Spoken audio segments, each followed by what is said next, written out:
नमस्कार शेतकरी मित्रांनो, आवड मोसमी शेतीची या यूट्यूब चॅनलमध्ये पुन्हा एकदा आपलं स्वागत.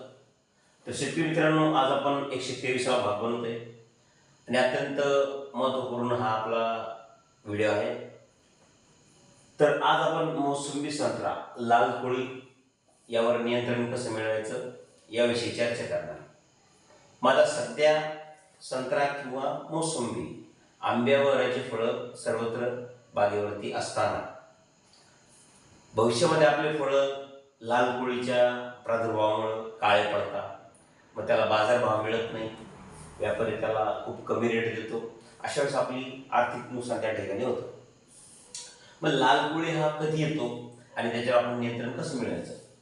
तर बघा, ज्याही वेळेस वातावरणामध्ये दमट वातावरण तयार होणार, तापमान वाढणार, अशा वेळेस बाहेरच्या फळावरती सर्वप्रथम लाल कोळीचा प्रादुर्भाव त्या ठिकाणी आपल्याला बघायला मिळतो आणि नंतर संपूर्ण झाडावरती, संपूर्ण बागेमध्ये मॅक्सिमम फळं त्या ठिकाणी काढले झालेले आपल्याला आढळतात. मग शेतकरी चुकीच्या वेळी फवारणी करतो, मग त्याचा रिझल्ट त्या ठिकाणी येत नाही. म्हणून आपण सध्या वातावरण दमट आहे, ढगाळ वातावरण, बऱ्याचशा ठिकाणी गारा पडल्या, पाऊसही पडला, तापमान वाढलेले. अशा वेळेस मंगू म्हणजे लाल कोळी, कोणी त्याला मंगू पण म्हणते, तर अशा वेळेस लाल कोळीचा प्रादुर्भाव यावर्षी जास्त प्रमाणात येणार. म्हणून आपण एक प्रिव्हेंटिव्ह प्रिकॉशन म्हणून आपण फवारणी केली तर आपल्याला लाल कोळी हा येणार नाही, म्हणजे फळं काळे होणार नाही.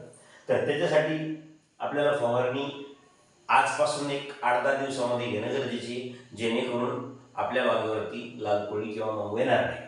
तर त्याच्यासाठी औषध बघा, टाटा नगाटा, रोको आणि सिलिकॉन. आता तुम्ही म्हणता टाटा नगाटा हे औषध का वापरायचं? याच्यामध्ये इथिऑन सायपर आहे, जसं की ओमाइट असेल, मिओथ्रिन असेल, त्याच्यानंतर आपलं टाटा नगाटा, याच्यामध्ये इथिऑन प्लस सायपर असल्या कारणाने लाल कोळी संपूर्ण नष्ट होतो. मग आपण टाटा नगाटा, ओमाइट किंवा इथिऑन याच्यापैकी आपण कोणतं एक औषध घ्या. आपण औषधाचं प्रमाण 1 लिटर पाण्यासाठी दिलेलं आहे. तर टाटा नगाटा 2 ml घ्या, ओमाइट असेल ते 2 ml घ्या 1 लिटर पाण्यासाठी. त्याच्यानंतर रोको. आता हे बुरशीनाशक आपल्याला रोकोच्या ऐवजी 22 चालतं किंवा M45 चालेल. त्याच्यानंतर रेडोमिल गोल्डही सुद्धा आपल्याला चालतं.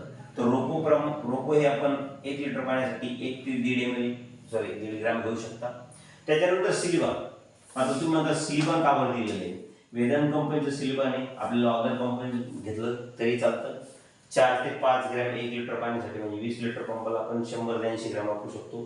सिलिकॉन याच्यामुळे दिले, सिलिकॉनमुळं फळावरती आवरण तयार होतं, सनबर्निंग होत नाही, म्हणजे जास्त उन्हामुळे पानावरती स्कॉर्चिंग येणे, फळावरती स्कॉर्चिंग येणे, पानं करपून जातात, तोही प्रकार त्या ठिकाणी होत नाही. फळं तळकत पण नाही, साल एकदम नरम असते, म्हणजे साल एकदम टणक बनत नाही. त्यामुळे सिलिकॉन घेणं हे खूप गरजेचं आहे. मग टाटा नगाटा, रोको आणि सिलिकॉन हे 3 औषध मिळून आपण फवारणी करायची. औषधाचं प्रमाण 1 लिटर पाण्यासाठी दिलेलं आहे, पंपानुसार आपण औषध हे टाकायचं. तर शेतकरी मित्रांनो, आपण आज रोजी जरी आज म्हणा किंवा 1 हप्त्याभरामध्ये आपण ही जर फवारणी घेतली तर 100% आपल्या बागेवरती लाल कोळीचा प्रादुर्भाव होणार नाही, फळं काळे होणार नाही आणि आपल्याला त्या ठिकाणी चांगला भाव मिळेल.